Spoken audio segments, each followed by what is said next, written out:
같이 고린도전서 13장 5절 한번 읽어보겠습니다. 시작. 물에 행하지 아니하며 자기의 유익을 구하지 아니하며 성내지 아니하며 악한 것을 생각하지 아니하며. 한 번만 더 시작. 물에 행하지 아니하며 자기의 유익을 구하지 아니하며 성내지 아니하며 악한 것을 생각하지 아니하며. 아멘. 자, 서로 보시면서 사랑합니다, 힘내세요. 괜찮습니다. 좋은 날 시상부터 하겠습니다. 묵상 1등 우리 유하정 집사님.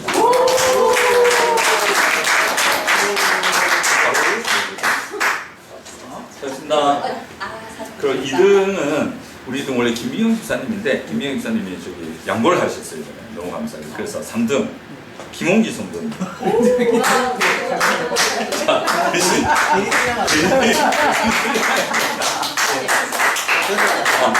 우리 김홍기 성도님께는 어떤 걸 드릴까 고민하다가 그래도 신식 눈물을 이제 경험하시는 게 필요하지 않을까.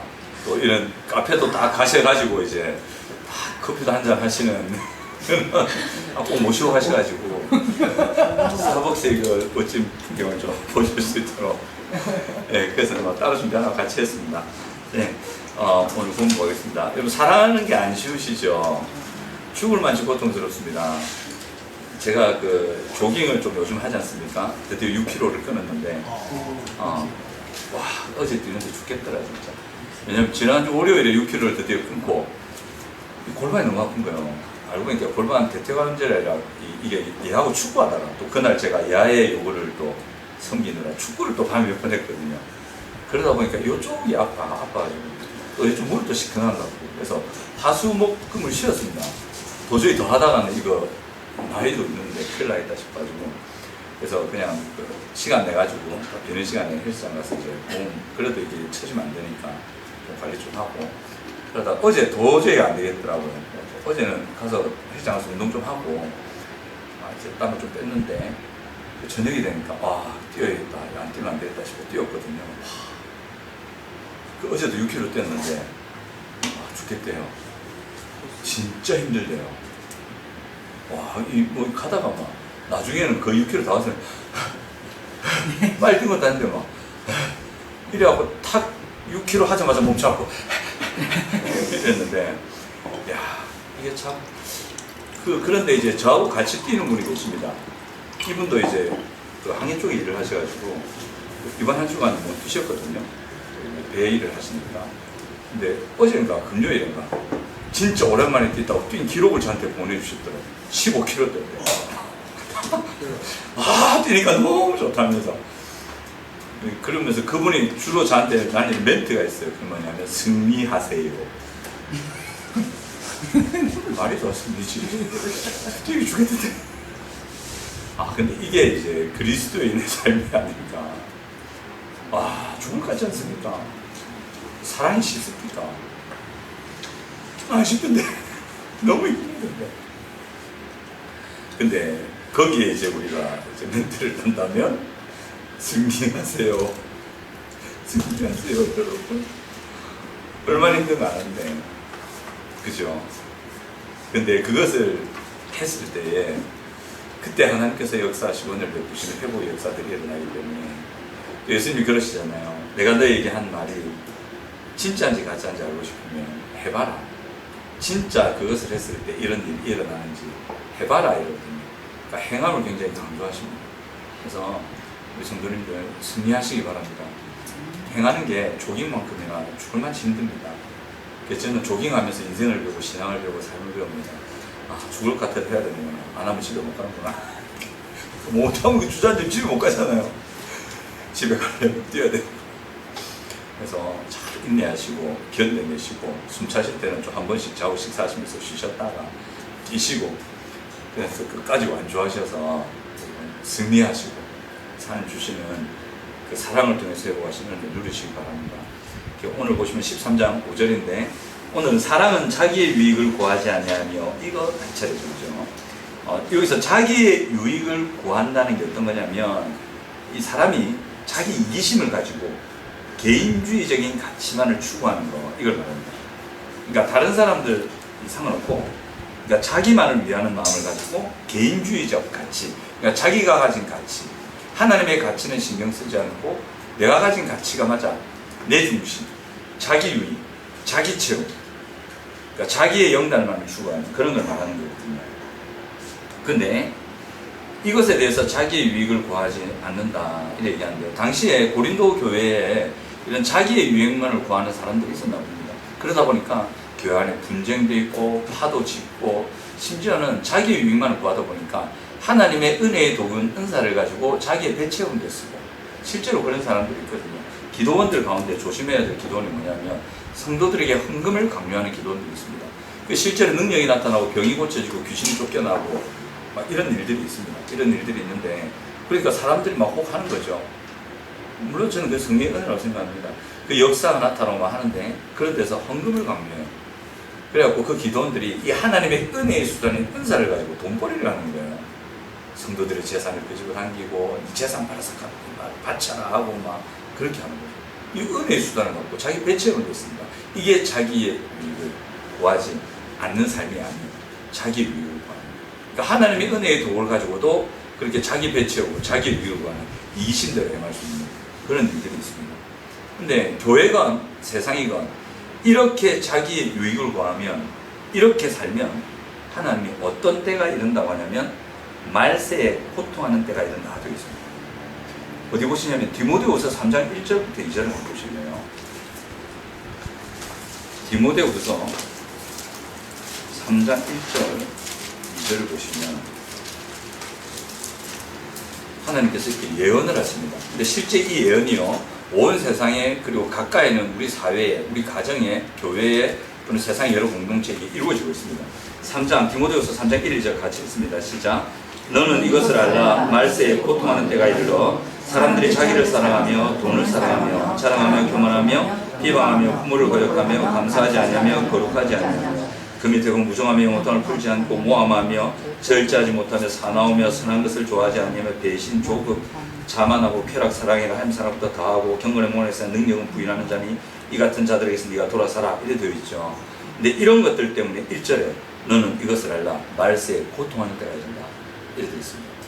여러분 여기 보면 2절에 자기를 사랑하며 돈을 사랑하며 되어 있죠. 그 뒤에 나오는 모든 것들이 말 그대로 이기심에 개인주의적인 자기 가치에 매몰된 사람들이 사는 삶입니다. 이렇게 살 때에 고통이 따라온다고 되어 있습니다. 하나님 분명히 말씀하십니다. 자기의 유익만을 추구하고 이기심과 개인주의적 가치만을 추구할 때 이런 삶이 나타나고 거기에는 반드시 고통이 따라온다. 이걸 꼭 기억해야 됩니다. 네. 당시 고린도 교회에도 교회인데 성령의 은사가 나타나고 능력이 나타나고 귀신이 쫓겨나고 세상 사람들이 봐도 우와 정말 신령한 능력이 나타나는 걸 하는데도 실제로 그 교회 내에는 엄청난 고통들이 있습니다. 파벌이 있었고 죄악 가운데 빠져서 막 심각한 파괴가 있었고, 그러니까 사도 바울이 막 이만큼 열이 채이셔가지고 야단치죠. 고린도전서가 그 내용입니다. 야단치는 내용입니다. 너 똑바로 살아라. 내가 진짜 막 하나님이 진노를 들고 갈 수도 있다. 내 가기 전에 회개해라. 그래 얘기하거든요. 그 얘기를 고린도전서 고린도 교회에 합니다. 말세에 고통하는 때가 이른다고 내가 경고하지 않았느냐. 교회도 자기 유익대로 자기 마음대로 살면 자기 유익만 구하고 자기 중심적으로 개인주의적 가치를 가지고 하나님 중심이 아닌 자기 중심이 돌아가면 고통한 때가 이른다고 내가 경고하지 않았느냐. 지금 너희들 교회 안에 그게 있지 않느냐. 야단치는 게 고린도전서거든요. 그런데 이 사람들이 이 야단을 듣고 회개를 해요. 그래서 이제 용서와 격려와 아이고 이제 됐다. 너무 또 낙담하지 마라. 괜찮아. 이 격려를 하는 부분이 고린도 후서입니다. 그래야 되거든요. 근데 오늘 고린도전서의 내용은 그겁니다. 그런데 이렇게 말세에 고통하는 때가 이미 이르렀습니다. 많은 사람들이 고통하죠. 특별히 가족 안에도 자기의 유익을 위해서 다른 가족들을 내팽개치는 사람들 있죠. 내팽개 쳐진 그 사람도 고통이지만 내팽개 친 사람도 고통을 겪게 되어 있습니다. 반드시 겪습니다. 하나님의 원리는 피해갈 수가 없습니다. 그런데 그러지 않고 자기의 가족과 공동체에서 그들을 섬기며 자기를 드린 사람들에게는 그 사람으로 인해서 행복과 회복이 반드시 있습니다. 그리고 그 사람에게는 하나님의 은혜가 반드시 주어집니다. 말세에 고통하는 때가 이르는 때인데 그 이르는 고통하는 때에도 행복의 때도 이룰 수 있다는 것, 기쁨의 때, 풍성함의 때도 이룰 수 있다는 것. 누구를 통해서? 하나님 중심, 자기의 유익을 고하지 않는 사랑을 실천하는 사람들을 통해서 그 일이 일어날 수 있다는 거죠. 근데 실제 예를 제가 4가지를 한번 찾아봤는데, 첫 번째가 우리가 잘 아는 록펠러입니다. 이 사람 젊은 시절에 진짜 돈 벌기를 애썼던 사람이거든요. 이 사람 어릴 때 극심하게 가난했습니다. 근데 어머니가 신앙이 있어가지고 아들한테 뭐라고 했냐면 11조 해라. 11조 신앙 안에서 하면 하나님께서 니한테 복을 주신다. 이래 얘기한 거예요. 그래서 이 록펠러가 어릴 때부터 11조 생활을 했어요. 그러니까 여러분 자녀들, 여러분 가족이 있다면 11조 생활을 꼭 하게 하십시오. 하나님 반드시 복 주십니다. 반드시 그의 삶에 채워주십니다. 하나님이 시험해보란 유일한 한 가지 11조. 내가 네 창고를 흔들어 넘쳐도 채우지 않은지 한번 봐봐라. 이래 얘기하시거든요. 그 11조 안 하는 사람들에게 한 그러시죠. 네가 내 것을 도둑질했다. 우리가 무슨 하나님 것을 도둑질할 수 있습니까? 왜 그렇게 표현하시냐면, 여러분 11조 하는 돈 있지 않습니까? 누구 겁니까? 원래 하나님 거예요. 우리는 하나님 거 받아서 하나님께 돌릴 뿐이에요.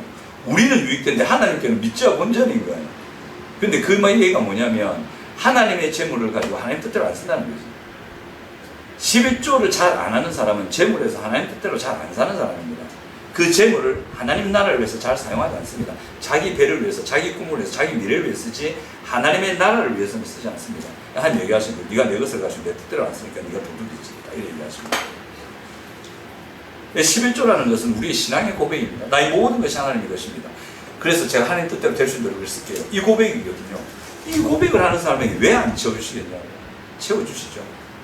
채워주시면 그 사람이 그 많은 것 중에서 뭐 자기를 위해 좀 쓸 수도 있겠죠. 설마 그걸 갖고 사기치고 딴짓하겠습니까? 하나님 나라를 위해 쓰죠. 그래서 하나님께서 복을 주시는 거예요. 채워주시는 거예요. 근데 이 록펠러가 어릴 때부터 11조 했단 말이에요. 그 거부가 됩니다. 대단한 부자가 됩니다. 근데 이 사람이 왜 11조를 했냐면, 하나님 나라를 위해서 11조 한 게 아니고 부자 되고 싶어서 그런 거였어요. 자기 이기심 때문에 11조를 했단 말이에요. 그 증거가 뭐였냐면, 이 사람이 악덕 기업주였어요. 노동자들의 그 노동력을 착취하는 사람이었거든요. 부자가 됐어요. 그래도 11조 전담 부서가 회사에 있을 만큼 어마어마한 돈을 버는 사람이에요. 그래서 회사의 수입에 11조를 늘 하게 했단 말이에요. 하면서 노동자들의 노동력을 착취하는 사람이 이 사람이었거든요.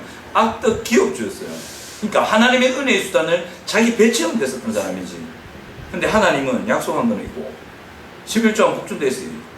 그래도 대신해서 하는 그런 이 록펠러도 채워주셨단 말이에요. 하물며 우리일까 보겠습니다. 하시면 주시는데, 이 사람하고 비슷한 실제 예가 오늘날 어떤 분이 있냐면, 어떤 권사님, 제가 저번에 말씀드린 화장실 철수하는 권사님. 이분이 교회에서 화장실 청소를 너무 열심히 하는 거예요. 그 밑에 여집사들이, 후배인 여집사들이 보고 너무 존경스러운 거예요. 와, 우리 권사님은 정말 교회 굳은 일을 도맡아 하시는구나. 희생정신이 대단하시다. 그랬는데 어느 날 이분이 아파서 못 나와서 이 후배되는 여집사님들이 우리가 대신해드리자. 권사님의 대를 이어 교회를 섬기자. 그래서 섬겼거든요. 화장실 청소했어요. 그 주간에 권사님 딱 오셔서 화장실 깨끗한 거 보고 누가 했노? 이러는 거예요. 누가 화장실 청소했노? 그러니까 여집사님들이 도와줘. 권사님의 뜻을 받들어 우리가 교회를 섬겼습니다. 이러니까 권사님이 이래 되고, 누가 화장실 청소하라 돼? 내 말고 누가 했단 말이야 도대체? 누가 내 복을 뺏어가냐고! 이러면서 그 유집사들이 황당해가지고 이행한 거죠. 그러니까 이 권사님이 화장실을 청소한 이유는 하나님의 나라, 자기의 유익을 구하지 않고 자기를 희생한 게 아니고 복 받으려고 했던 거예요. 이걸 함으로써 하나님께서 자기 인생에 복 주고 막 이것만 바라고 자기 유익만 바라고 남은 못하게 하고, 남이 복 받는 건 싫은 거예요. 자기가 복 받고 싶은 거예요. 남이 해버리면 자기 복 뺏어간다 생각했던 거예요. 이기심에서 했던 거예요. 실제 이런 케이스가 있단 말이에요. 근데 이런 케이스에도 했을 땐 복을 주신다. 참 하나님 자비하신 분입니다. 근데 피할 수 없는 건 고통입니다. 자기 이기심을 했잖아요. 그러면 11조는 하지만 그 중심이 이기심인지라 주변에 나타나게 됐습니다. 그래서 아이는 악덕 기업주가 됐어요. 근데 이 사람이 나중에 이것 때문에 불치병 걸리죠. 이것 때문인지 모르겠지만 여하튼 불치병이 걸려요. 병원에서 6개월 시한부 선고를 받습니다. 그 병원에서 진단받고 이제 나올 때 이제 죽었구나. 하나님이 이제 됐다, 뭐 네 11조는 잘했지만 더 이상 네가 내 나라를 위해 살지 않고 네 배반 위안에 네가 더 이상 이 땅에 있을 이유는 없잖아. 그냥 천국 가서 편하게 살아라. 이래 하려고 데려가셨는지 모르겠지만 6개월 시한부 선고를 딱 받고 그 진료실에서 나왔어요. 난 가는구나. 비상원에 나오는데 그 카운터에, 병원 카운터 있지 않습니까? 거기 어떤 모자가 엉엉 울고 있는 거예요. 그 직원들하고 막 얘기하면서. 이 사람이 뭔 일이고, 진짜 알아봐라. 그러니까 비서가 띠띠띠띠 가고 알아보니까 병원비가 없어서 퇴원을 못하는 거예요. 병원에서 병원비 내야 돼요. 병원도 장사를 해야 되잖아요. 돈을 벌어야 되잖아요. 이게 안 되는 거니까 두 모자가 돈이 없어서 한 번만 봐달라고 하는데 안 되는 거예요. 그 비서가 와서 뭐 요런 일입니다. 그러니까 록펠러가 어찌된 파인지 그날에 뭐 조만간에 죽을 건데 좋은 일이라 좀 하고 죽어야 돼요. 병원비 좀 내주라. 그 내줬어요. 그때가 계기가 돼가지고 상해받게. 그때부터 자기 재산을 풀기 시작해요. 풀어서 록펠러 재단을 만들고 시카고 대학, 유명하지 않습니까? 시카고 독서 프로그램 장난 아닙니다. 시카고 대학이 무너질 때 그때 어떤 총장이 딱 다시 오거든요. 와가지고 독서 프로그램을 만들어요. 세계적인 인재를 만들어요. 노벨상 팡팡 나옵니다. 청년 때 독서를 시켰어요. 그 독서 프로그램을 여러분들이 하고 싶은데 해보세요. 깹니다. 엄청난 인재가 나옵니다. 그 시카고 대학을 록펠러가 되었어요. 그리고 병원, 교회, 학교 등등 복지재단 세우고 복지의 일들, 이 일에 자기 재산 다 풀어놓습니다. 자기의 유익은 구하지 않고 하나님의 나라를 위해서 애쓰거든요. 이 사람 오래 살잖아요. 6개월 지났는데 안 죽어. 보통 사람 같으면 안 죽네, 이쯤이면 됐는가 봐, 다시 모을 건데 안 그랬어요. 평생을 그렇게 살아요. 참 멋진 인생을 오래 삽니다. 그럼 록펠러만 있냐? 여러분들 처음 들어보는 이 사람도 있습니다. 레티머 크로율이라는 사람이 있어요. 레티머 크로율이라는 사람이 있는데 이 사람이 건설기계 재벌이에요. 건설기계를 만들어 재벌이 된 사람인데 세계적인 건설기계 회사를 세운 기독교 사업가였거든요. 이 사람이 뭘 했냐면 11조잖아요. 수입의 10%잖아. 근데 이 사람은 어떻게 했냐면 하나님께 10%가 아니라 90%를 드리겠다는 거예요. 그리고 나는 10%로 산다. 진짜로 그렇게 했어요. 10의 9조를 드렸어요. 자기는 11조로 산다. 근데 그 11조가 장난이 아니다. 만약에 10억을 벌잖아요. 그럼 9억을 하나님께 드리고 1억을 가지고 내 산다. 난 그렇게라도 할 수 있겠다. 한 달에 돈 1억이나 오네. 9억 아깝지 않습니다. 다 가져가세요. 1억만 있어도 나는 좋겠다. 이 재벌이 돈이 얼마나 많습니까? 그래야 생각하는 안 좋은 생각이죠. 그렇죠? 여하튼 10의 9조를 하나님께 드리고 하나님 나라를 위해서 저는 10의 1조로만 살겠습니다. 그 10의 9조를 가지고 좋은 일을 많이 해요. 그래서 선교와 교육, 복지사에게 헌신합니다. 록펠러가 그런 주는 삶을 살았을 때 주고 나누는 삶을 시작하면서 비로소 마음의 평안과 진정한 행복을 얻었다고 고백하거든요. 이 사람도 비슷한 말씀합니다. 그는 늘 돈을 모으는 것보다 나누는 것이 즐겁다라는 말입니다. 이게 중요합니다. 이게 정말 중요합니다. 세상에 구원받지 못한 사람들도 이래 살면 행복한 사람들이 있는데 이렇게 살면 굉장히 고통스러운 사람들이 있어요. 근데 록펠러하고 레티머 크로율은 예수 믿는 사람이었거든요. 이 사람들이 동일한 고백을 합니다. 나중에 왜 이런 고백을 하는지 우리가 볼 거예요. 그 다음에 우리나라 사람 김용기라는 분이 계세요. 아시죠? 그 농촌 계몽 사업가 있는데 해방 후에 농촌을 일으키고 그 사람들을 일으켜서 그러니까 농촌 지도를 양성하고 마을 공동체 세우고 이웃과 함께 잘 사는 것이 진짜 부자라는 생각을 가지고 그렇게 사시면서 그 농촌을 일으켰던 분이 계세요. 그래서 그 삶 속에서 내가 기쁨을 얻었다 이런 말씀을 하신 분도 있습니다. 또 이동원 장로님이라고 있는데 그 삼화고속이라고 혹시 아십니까? 삼화고속의 창업주셨어요. 이동원 장로님이 평생 버스 회사를 운영하신 분이에요. 근데 그 번 돈을 가지고 학교를 성립하고 장학금 제도를 하고 교회 개척에 아낌없이 사용한 분입니다. 그래서 이분이 뭐라고 하냐면 그런 것들이 내가 이 삼화고속을 운영해서 번 돈이 내 것이 아니라 하나님이 맡기신 거라고 늘 고백을 하셨대요. 그래서 평생을 나누면서 행복한 삶을 살았다라고 그렇게 얘기를 하십니다. 이게 중요합니다. 이 네 분이 하나씩 동일하게 고백하는 게 나누고 베푸는 삶을 살았을 때 참 기쁨과 평안과 행복을 내가 누렸다. 이게 왜 그러냐면 하나님께서 신자를 그렇게 만들어 놓으셨어요. 존재가 그래요. 나중에 잠시 볼 겁니다. 하나님이 만드신 존재가 이 존재 상태로 안 살면 병들게 되어 있습니다. 록펠러 보세요. 그래 만들어놨는데 충분히 잘 살고 건강하게 살 수 있는 존재로 만들어놨는데 그 존재성을 벗어나 보니까 희한하게 하는 거죠. 물론 하나님의 법대로 살면 모든 병이 낫고 그런 건 아닐 수도 있습니다. 그런 분들 중에는 일찍 돌아가시는 분도 있습니다. 하지만 완전히 동일한 게 뭐냐면 하나님의 백성이 이런 하나님의 뜻대로 살았을 때 반드시 그 마음의 평안과 기쁨을 누린다. 이것만은 동일합니다. 자, 이렇게 자기의 유익을 구하지 않는 삶, 이 삶을 좀 구체적으로 보면 이겁니다.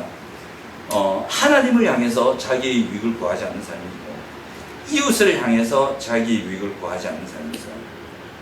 그러니까 록펠러라든지 네 분의 삶을 딱 보면 하나님을 향해서 일단 자기의 유익을 구하지 않는, 예를 들면 건설, 세계적인 건설기의 사장 있죠.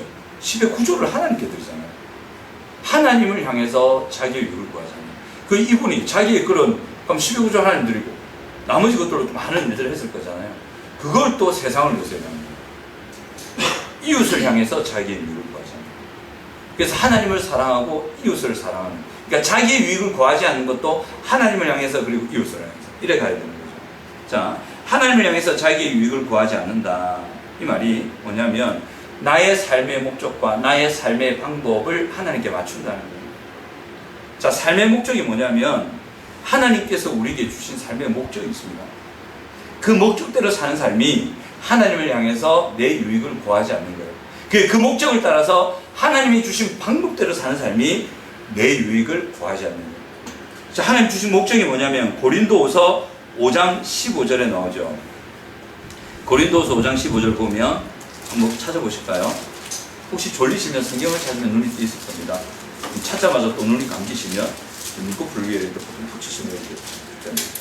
예전에 우리 때 고3 때 잠이 오면 이랬잖아요. 앞에 면도칼 딱 달아놓고 영화에 한 번씩 들어놨습니다. 자, 고린도후서 5장 15절에 읽습니다. 그가 모든 사람을 대신하여 죽으심은 살아있는 자로 하여금 다시는 그들 자신을 위하여 살지 않고 오직 그들을 대신하여 죽었다가 다시 살아나신 이를 위하여 살게 하려 하십니다. 요거요. 여러분, 이제 우리는요, 우리 자신을 위해 살지 않고 하나님을 위해 사는 존재로 바뀌어 있습니다. 믿으시기 바랍니다. 그게 이제 우리의 삶의 존재성이고 내 삶의 목적이 되는 거예요. 그래서 여러분들이 이렇게 사셔야 돼요. 이렇게 살 수밖에 없는 존재예요. 그런데 이 삶의 목적을 뒤로하고 이 목적을 따르지 않고 그냥 내 생각대로 가시잖아요. 분명히 마음의 평안과 기쁨이 없고 삶의 고통이 찾아올 겁니다. 협박 아닙니다. 그럴 수밖에 없습니다. 제가 만약에 이 50 중반 거의 다가는 이 나이에, 그죠? 건강하기 위한 어떤 방법들이 있잖아요. 단 거 많이 먹지 말고, 지방 많이 먹지 말고, 빵 많이 먹지 말고, 정제된 곡물 많이 먹지 말고, 뭐 짠 거, 매운 거 잘 먹지 말고, 늘 규칙적으로 일정 운동을 해주고, 그런 게 필요하잖아요. 제가 그걸 안 한다 생각해서 편안하게 하는데, 단 거 빡빡 먹고, 빵 딱 싸고, 탁 잼발라 먹고, 그러다가 이따가 단 여수 빡빡 탄산, 사이다 콜라 빡빡 먹고, 운동 안 하고 빡 있다 생각해보세요. 제가 어떻게 되겠어요?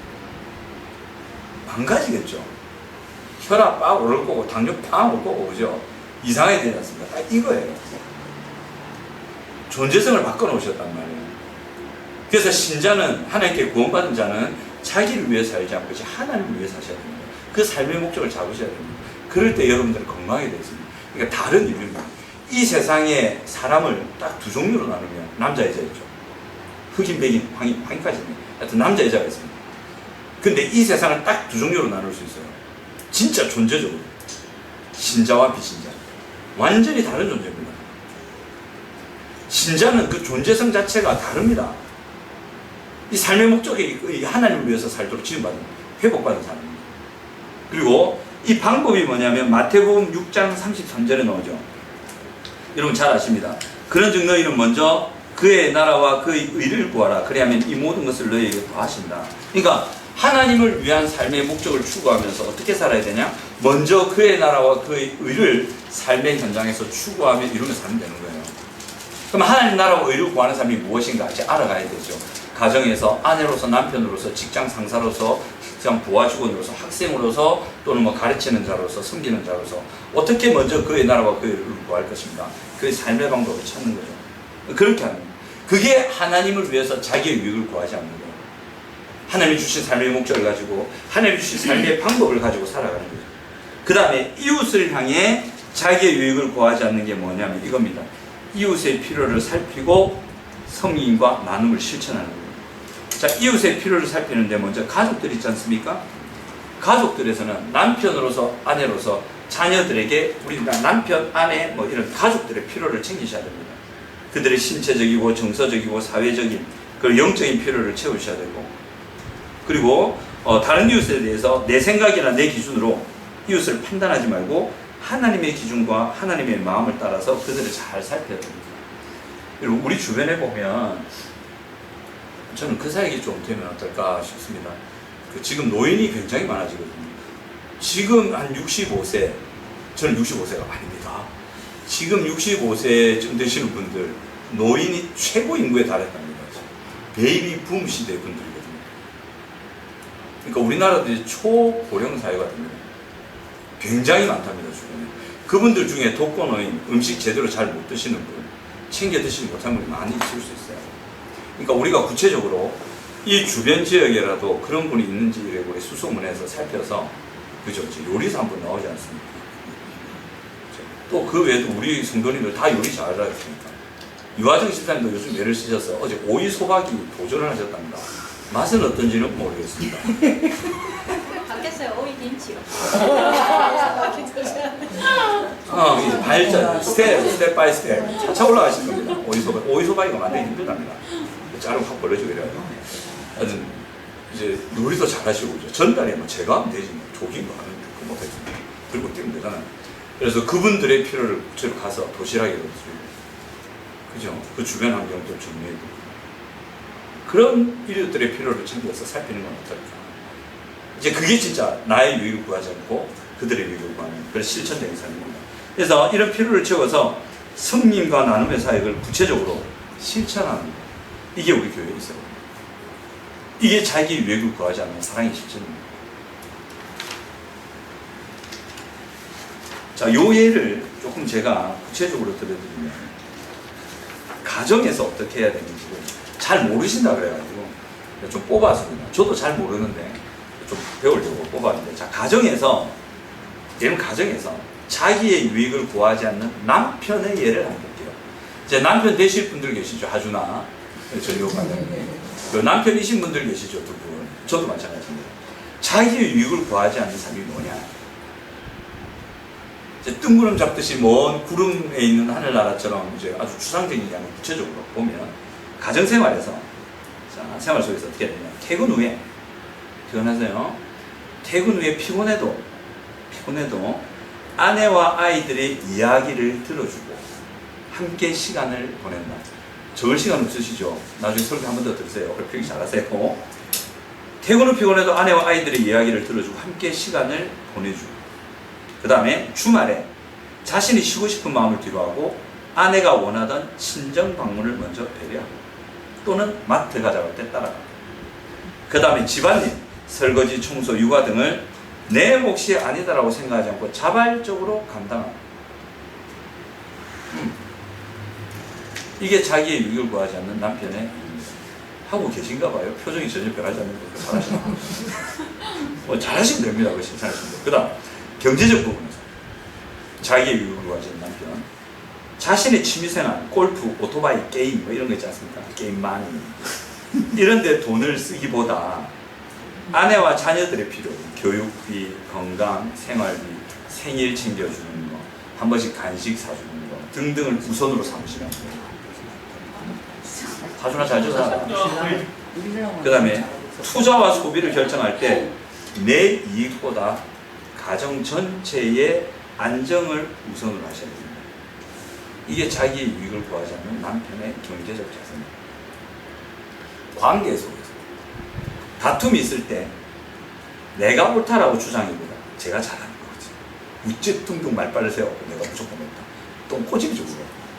똥꼬집.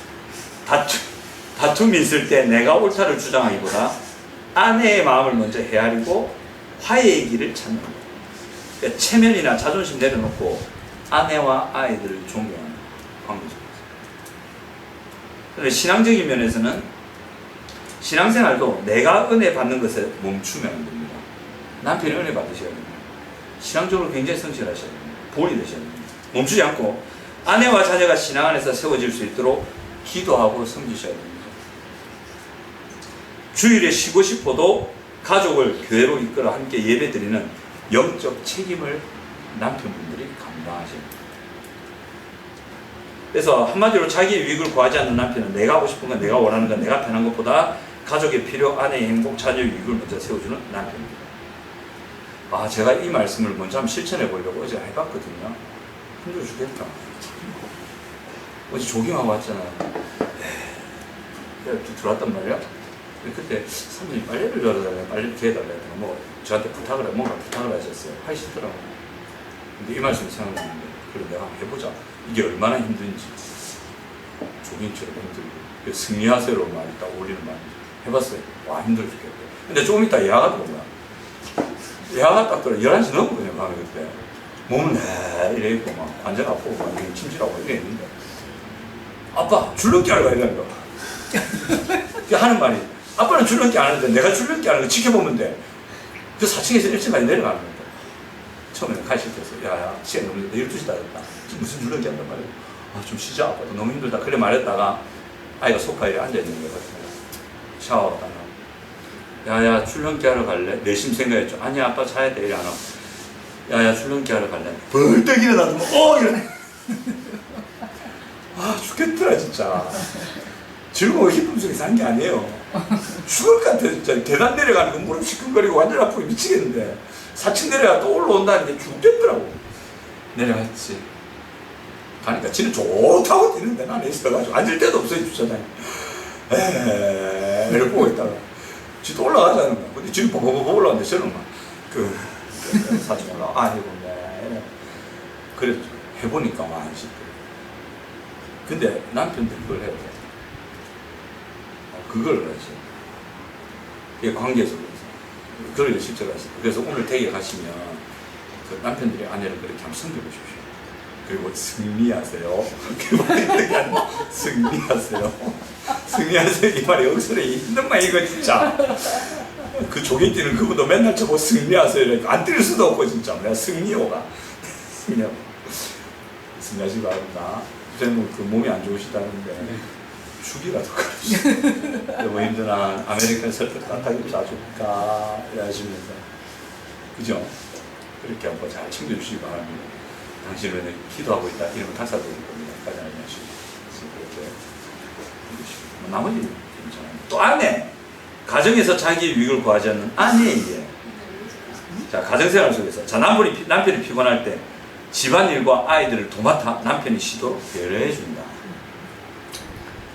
여진선 잘 적어놓으세요. 자신의 취향, 그러니까 쇼핑이나 취미나 모임 이런 거 있잖아요. 이런 걸 잠시 미루고 가족의 필요를 우선시한다. 그러니까 우리 여자분들은 보통 쇼핑하고 막 뭐 사고 이런 데 관심이 많잖아요.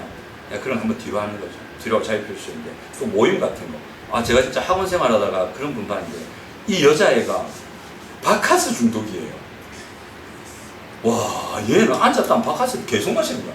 시간 맞추고 가고 또 마시고 있어. 아까 맞추고 또 마시고 있어. 니 뭐냐 이러니까 좀 먹는데요. 딱 보니까 바카스 중독이에요.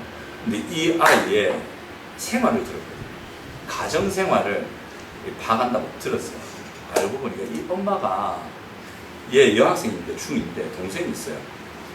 이 동생을 얘한테 맡기고 돌보라 해놓고 이 엄마는 나이트클럽 가는 거예요. 어떻게 알았냐면 학원생 중에 한 분이 나이트를 간 거야. 갔는데 걔 엄마가 있는 거 본 거야. 그 얘기를 쌤한테 말하는 거야.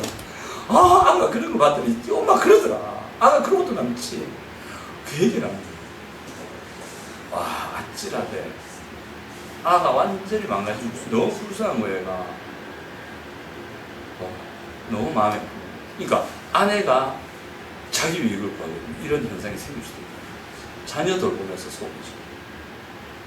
그러니까 우리 교회 선생님도 그런 건 없는 것 같은데 쇼핑이나 취미나 모임을 잠시 미루고 가족의 필요를 우선시하고 그다음에 남편이 좋아하는 음식이나 편한 환경을 만들어주면 자기 편함보다 남편과 가정의 행복을 생각하는 거예요. 그죠? 이게 아내의 역할입니다. 자기의 유익을 구하지 않는. 그 다음에 경제적인 부분에서 자신의 소비보다 가정의 필요, 생활비나 자녀 교육비 등을 먼저 고려해서 남편과 상의 없이 돈을 쓰기보다 가족의 재정 안정을 우선시합니다. 이게 아내가 해야 됩니다. 그러니까 무슨 하더라도 막 어떤 걸 그렇게 하시면 남편과 의논해서 가정의 재정, 가정의 안정을 우선시해야 되고, 관계 속에서는 어떻게 되냐면 다툼이나 의견 충돌이 있을 때 내가 맞다고 주장하기보다는 남편의 입장을 이해하고 화해의 길을 선택해요. 남편하고 비슷하죠. 그 다음에 남편의 사회적 체면이나 마음을 배려해서 가정의 평화를 유지해 주셔야 됩니다. 밖에 나가서 남편 욕하면 안 되십니다. 남편 자존심 다 크게 줍니다. 나가서는 남편이 가정에서 짤값에 칭찬을 해주세요. 그죠? 그래서 남편의 체면을, 마음을 배려하고 세워주고 가정의 평화를 유지해 주시고, 그 다음에 신앙적인 부분에서는 자신이 은혜 받는 것에 힘쓰는 만큼 남편과 자녀가 신앙 안에서 세워지도록 기도하고 섬기셔야 됩니다. 주일이나 성경부 교회 활동에 있어서 가족이 함께 할 수 있도록 늘 조율하고 있으셔야 됩니다. 한마디로 유익을 구하지 않는 아내는 내가 하고 싶은 것, 내가 편한 것, 내 만족보다 남편의 행복과 자녀의 성장, 가정의 유익을 먼저 세워주는 아내가 되셔야 됩니다. 구체적이죠, 그죠? 이렇게 우리가 실천을 해야 됩니다. 이렇게 실천을 해야 되는데, 이렇게 자기 유익을 구하지 않는 삶의 실천을 위해서 우리가 해야 될 게 있거든요. 이걸 첫 번째 뭐 해야 되냐면 믿음이 있어야 됩니다. 믿음이 있어야 됩니다. 그리스도인이 나는 누구인가? 그리고 내 인생의 참 가치는 무엇인가에 대한 분명한 믿음과 기준이 있어야 됩니다. 말로만, 지식적으로만 말하면 안 되고 이게 진짜가 되어야 된단 말이에요. 그러니까 머리로만 가득 찼는데 실제로는 당신이 그런 존재라는 걸 안 받아들여요. 또 지식으로는 가득 찼는데 인생의 참 가치는 뭐라고 막 청산유수를 말할 수 있는데 실제로는 그 가치를 인정을 안 해. 그러니까 삶의 모습이 그렇게 안 따라가는 거죠. 그러니까 이거를 진짜 믿으셔야 돼요. 아멘하고 받아들이셔야 돼요. 뭐냐면 첫 번째가 그리스도인이 나는 누구인가? 존재성에서 하나님과 타인을 위해 살 수 있도록 거듭난 존재다. 하나님을 위해 살 수 있는 존재가 되고 타인을 위해 살 수 있는 존재로 거듭나게 그러니까 새로운 피조물이 되셨다는 거예요. 그리고 중요한 거, 그래서 하나님과 타인을 위해 살 때 참 행복을 누리는 존재입니다. 행복하고 싶으시죠? 기쁘고 싶으시죠? 그러면 하나님과 타인을 위해 사십시오. 타인에는 가족이 들어갈 수 있고 직장에 많은 이웃들이 들어갈 수 있습니다. 그들을 위해 사세요. 하나님을 위해 사세요. 그러면 여러분 참 행복을 누릴 수 있을 겁니다. 여러분 지금의 가정에서 어제 또 그런 거 있었습니다. 어제 딱 사모님도 주무시고 예아도 나가 있던 시간이 있어요. 그게 한 1시간이었거든요. 제 혼자만 있는 시간. 좋더라. 딱 앉아 있는데 그때 귀에 뭐 꽂기도 싫어요. 아무것도 안 듣고 싶고 조용하고 독서할 수 있고 아무도 나를 간섭하지 않고 얘기가 들려오지 않는데 그 1시간 너무 좋더라. 그게 그래 좋은 줄 몰랐어요. 아무도 내 맘대로 할 수 있는 그 시간. 그 우리 거실 있지 않습니까? 그 나무 탁자 어제 딱 앉아서 너무 좋은 거예요. 와, 이게 해방이라는 건가? 이게 자유라는 건가? 와, 너무 좋은 거예요. 너만 하는 것도 이상하대. 그래서 조경하러 갔는데 좋다. 그러면 늘 그랬으면 행복할까요? 내 혼자 살면 해방되면 좋을까? 절대 아닙니다. 그거 오래 못 갑니다. 잠시에요. 인간은 관계 속에 살고 있습니다. 관계를 떠나면 인간은 망가집니다. 망가집니다. 가족들이 자기를 올가매는 것 같고 가족들이 자기의 부담인 것 같죠? 아니요. 가족들 때문에 살아야 돼요. 자기 혼자 득불장구 떠나서 못 견디겠다 해서 나가잖아요. 반드시 병듭니다. 인간은 그런 존재입니다. 하나님 그래 만들어놨습니다. 하나님이 관계성 속에서 사랑을 주고받으며 사시듯이 인간도 관계성 속에서 사랑을 주고받도록 만들어 놓으셨어요. 엮이는 가정 낳고 싶으세요? 도망가면 안 됩니다.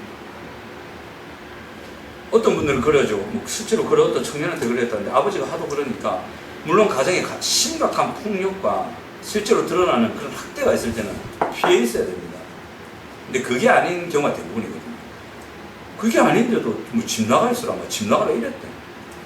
저는 그 사람 보고 이제 아주 크레이지한 분이라고 You are Chris, you are red, you are her. 당신은 그리스도이잖아요. 그리스도는 그것을 살리라고 부름받은 존재. 당신이 그것을 살리려고 할 때 하나님 당신에게 은혜를 주실 거예요. 예수 그리스도의 십자가의 보혈이 당신을 변화시켰는데 그게 보통 변화겠나요? 그리스도의 십자가가 달랑 그거밖에 못하는 변화를 가져왔을까? 그 천하 만물보다 귀중하신 온 우주를 바꿔도 못 바꾸는 그 독생자의 보혈의 공로가 달랑 그거 당신한테 만들어주려고 그거밖에 능력이 안 되나 그분이? 그 십자가의 보혈의 공로와 능력이 얼마나 크고 무궁무진한데 당신이 그 가정 환경 못 바꾸겠네. 충분히 당신은 견뎌낼 수, 이길 수 있고 그 가정을 하나님나라로 만들 수 있는 은혜를 공급받을 수 있다. 버텨라. 이겨내라. 그 관계성 속에 들어가라. 그리고 주님께 매달려라. 간절히 기도하고 그분을 매달리고 그분의 말씀을 듣고 그분의 인도를 따르고 교회 도움을 요청하고 교회는 말라 했노? 교회가 있는 이유가 뭐냐고? 당신이 세상에서 살기 힘들 때 교회가 백그라운드가 딱 떠서 도와주려고 폼 잡고 있지 않냐고? 실제로 그런 목사님이 계셨답니다. 이제 교사훈련 때 얘기했나? 이 아내가 남편한테 구타를 당한 거예요. 이 여자분은, 아내는 교회 집사님이셨어요. 가서 맨날 저 맞는 거예요. 그 눈이 시퍼렇게 돼갖고 와가지고 울고 기도하면 목사님이 그 사정을 알고 너무 마음이 아픈 거야. 아휴, 또 맞고 왔어요. 기도하는 거. 너무 가슴이 아팠다고. 어느 날 맞고 왔는데 그렇게 돼서 간 거예요. 이제 목사님이 인내가 그게 다른 거지. 이를 친 거예요. 그래서 남편을 찾아서 어떻게 할게요? 저는 그 목사님의 간증을 직접 들었어요. 그 설교. 그분이 그렇게 했어요. 시골교회 목사님이셨는데 지금 잘하고 있어요. 어떻게 하실게요? 교회 목사님이에요. 조편은 남편을 찾아갔어요. 어떻게 목사님 해결했어요.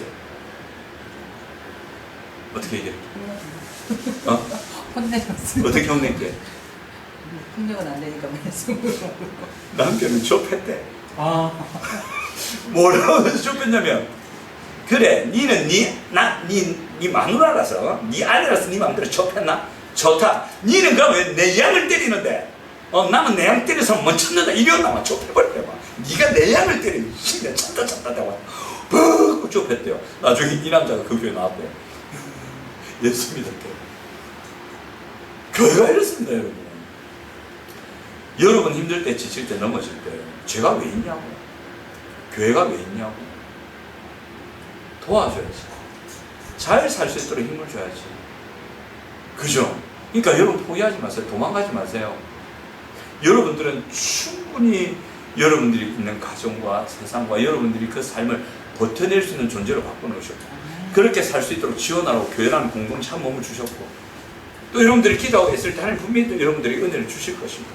할 수 있습니다, 여러분. 아멘. 아멘. 자, 그다음 그리고 그 안에서 참 행복과 기쁨을 누리죠. 아까 록펠러, 그 다음에 그 기계회사 사장님, 이분들이 동일하게 이 고백을 하는 거예요. 이 삶을 살았을 때 내가 참 행복을 발견했다. 그런 거죠. 제가 아까 말씀드린 저 혼자 있을 때 너무 기뻤다, 좋았다. 그때뿐이에요. 저 혼자잖아요. 그때뿐이에요. 이 정말 타인을 위한 삶을 살자고 내가 고립돼서 내 혼자 살면 좋겠다 싶죠. 오래 못 가면 나중에 외로움이 엄습하면서 무서운 결과를 가집니다. 자, 그 다음 사명입니다. 하나님과 타인을 위해 사는 것이 이제 우린 사명이 됐어요. 하나님과 타인을 위해 살 때 하늘의 상급이 쌓이는 존재가 여러분들입니다. 여러분 가족을 위해 하시잖아요. 세상 이웃을 위해 하잖아요. 하늘의 상급 팍팍 쌓입니다. 정말입니다. 여러분들이 어떻게 행했냐를 보시면서 하나님은 하늘의 상급을 쌓아주십니다. 그래서 디모데후서 2장 4절에 이러합니다. 병사로 복무하는 자는 자기 생활에 얽매이는 자가 하나도 없나니 이는 병사로 모집한 자를 기쁘게 하려 하리라. 여러분들은 이제 그리스도의 병사라는 걸 기억하십시오. 주님을 위해 사셔야 됩니다.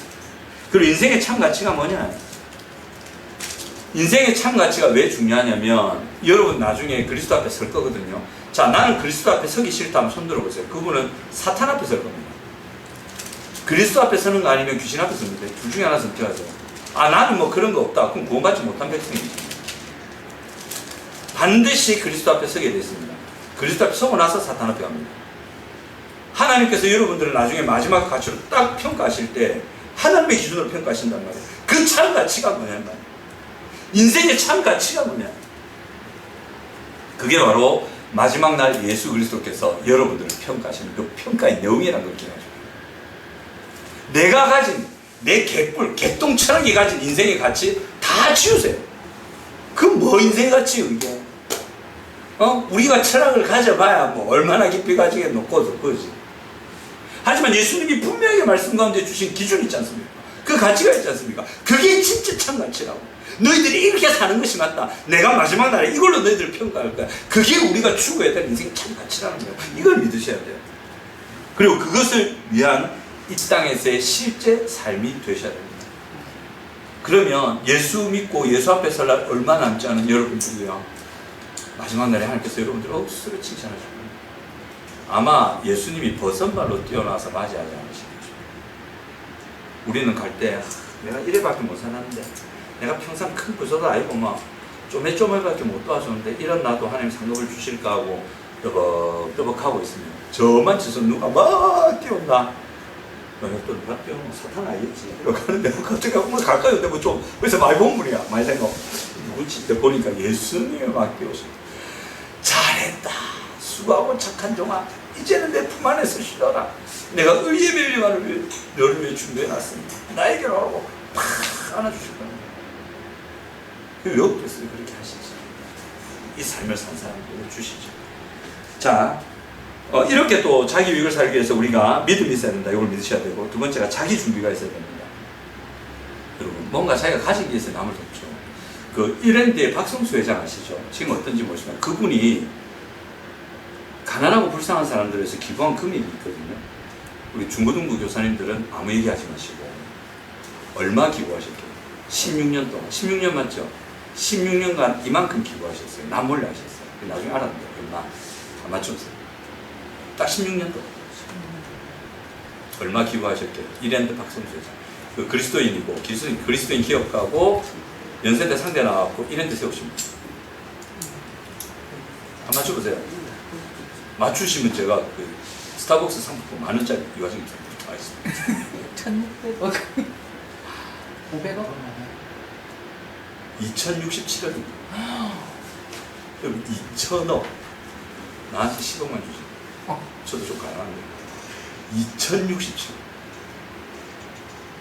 남 몰래 16년 동안. 그럼 1년에 얼마씩 했단 말이에요? 200억?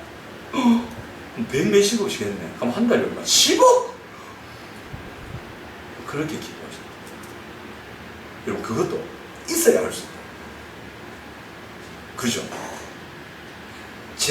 재물이 있어야 되고, 재능이 있어야 되고, 실력이 있어야 되고, 내가 뭔가를 가지고 있어야 줄 수 있단 말이에요. 그래서 자기가 실력을 갖추고, 재능을 갖추고, 재물을 갖추고, 남에게 줄 수 있는 걸 갖추기 위해서 여러분 애쓰셔야 돼요. 지식을 갖추고.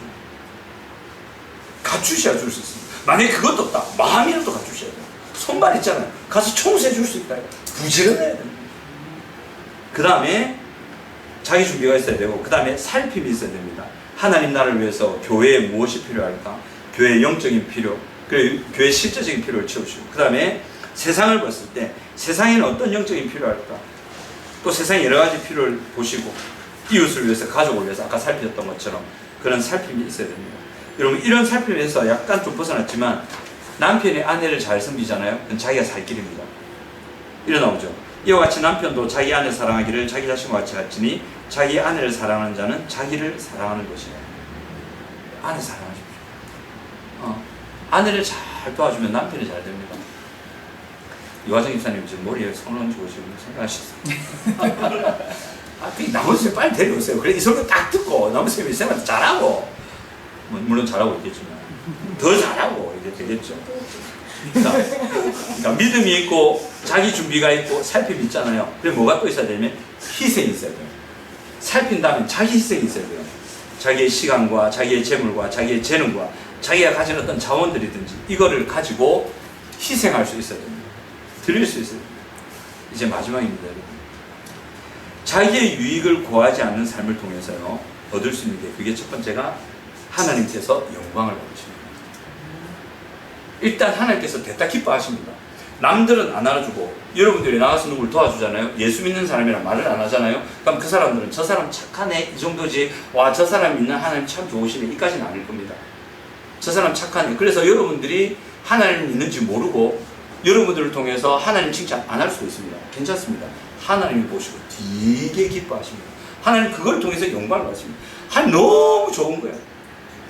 이 자녀가 하나님 말씀하신 걸 딱 붙들고 존재성에 맞게 참 잘 걸 들여서 하나님 나라를 위해서 세상을 위해서 이렇게 했습니다. 그래서 이 말세에 이런 것들 때문에 자기 이기심 때문에 고통하는 때가 이미 일어났는데 오히려 이곳에서 남의 유익을 위해서 애쓰므로 그 고통의 세상을 살리는 그 삶을 산다. 그럼 하나님이 너무 기뻐하는 거예요. 하늘에서는 잔치가 벌어집니다. 어쩔 때 한 번씩 있잖아요. 하나님께서 얼마나 기뻐하시는지 여러분 마음에 느끼게 하실 때가 있을 겁니다. 자주는 아닙니다. 하늘에 잔치가 벌어진 것 같은 그 느낌이 들 때가 있습니다. 그런 은혜가 있으시기 바랍니다. 일단 하나님 영광 받으십니다. 두 번째로 하나님이 그를 높이 드십니다. 영광스러운 삶이 되게 하십니다. 칭찬 듣는 삶이 되게 하십니다. 그래서 뭐 이게 그렇죠. 빌립보서 2장 3절에서 11절까지 나오는데 아무 일 다툼에 허용하지 말고 오직 겸손한 마음으로 각 자기 남을 계기고 자기 일을 돌아볼 뿐더러 각각 다른 사람의 일을 돌보아 나의 기쁨을 충만하게 하라. 너희 안에 이 마음을 풀하고 그리스도 예수의 마음이니 그는 근본 하나님의 본체시나 하나님과 동등됨을 여기지 아니하시고 자기를 비워 종의 형체를 가지셨죠. 그리고 사람들과 같이 되셨고 사람의 모양으로 나타나서 자기를 낮추시고 죽기까지 복종하시니 그 십자가에 죽으십니다. 하나님을 위해서 세상을 위해서 자기를 들이셨어요. 이러므로 그 다음에 나옵니다. 하나님이 그를 지극히 높여 모든 이름 위에 뛰어난 이름을 주사 모든 이름이 주 앞에 무릎 꿇게 하셨다. 여러분들께서 정말 이 자기의 유익을 구하지 않고 하나님과 세상을 위해서 자기를 드리고 그래서 섬기시잖아요. 그러면 높이 드는 분은 하나님이십니다. 우리가 하는 게 아닙니다. 우리가 안 합니다. 우리가 할 수도 없습니다. 근데 하나님이 그를 귀하게 드십니다. 그래서 세상에 빛이 되고 많은 사람들이 보게 하실 뿐 아니라 그가 그 영광을 받을 만한 은혜로 그 삶을 반드시 채우십니다. 하나님은 그냥 가만 계시지 않을 겁니다. 제가 자주 듣는 예인데 이 경주의 5개 교회 개처가 돌아가신 장로님 일찍 돌아가셨어요. 부자였나 봅니다. 교회를 5개나 개척하셨어요. 암 걸려서 일찍 돌아가셨어요. 하나님을 위해서 세상을 위해서 자기가 다 드렸잖아요. 무슨 영광이 있어요. 그래 죽었는데 뭐 비명 행사도 아니고 객사도 아니고 뭐. 그냥 그래 돌아가셨단 말이에요. 그럼 이 말이 안 맞죠? 하나님께 높이 드신다는 말이 안 맞죠? 자녀들을 높이 드세요. 이 자녀들 중에 한 분은 고신의 어린 데서 높이 드렸고 이 자녀 중에 한 분은 육군사관을 낳겠어 우리나라의 사성장군이 되고 이 자녀 중에 한 명은 차원의 큰 교회 담임 목사님입니다. 이름만 되면 아는 그 교회 목사님입니다. 그래서 이분들이 자기 아버지에게 돌아가셨지만 그 아버지가 영광을 받고 하나님께서는 이 자녀들이 영광 받도록 높이 드시고 하나님 반드시 약속을 지키십니다. 반드시 그렇게 하십니다. 여러분 이 은혜를 받으시기 바랍니다. 이 은혜 누리시기 바랍니다. 그리고 이것이 결국 여러분 자신을 위한 것이라는 걸 꼭 기억하십시오. 나중에 록펠러가 그랬듯이 자기만을 위해 살 때는 결국 병 걸려 죽을 뻔했는데 이걸 풀어서 남을 위한 삶을 존재성에 맞는 삶을 살 때에 시한부 인생이 아니라 더 장수하는 복을 누리고 행복도 누리고 사회도 살고 참 이런 은혜예요. 그래서 이번 한 주간 동안 여러분 자기의 욕을 구하지 말고 정말 하나님과 세상과 가정을 위해서 열심히 드십시오. 힘드실 겁니다. 애쓰셔야 될 겁니다. 힘쓰셔야 될 겁니다. 그래서 저는 한 말씀만 여러분에게 드립니다. 승리하세요. 승리하세요. 그리고 한 번씩 깝깝하시면 제 개인 카톡에 보내주십시오. 목사님 그냥 요렇게 해봤는데 깝깝해 죽겠다 힘들다. 그럼 저는 멘트를 달겠죠. 승리하세요. 그래서 힘내시고 교회 공동체에 있다는 기억하시고 함께 여러분 붙들어서 자기의 유익을 구하지 않는 그런 사랑을 실천하시는 여러분 되시기 바랍니다.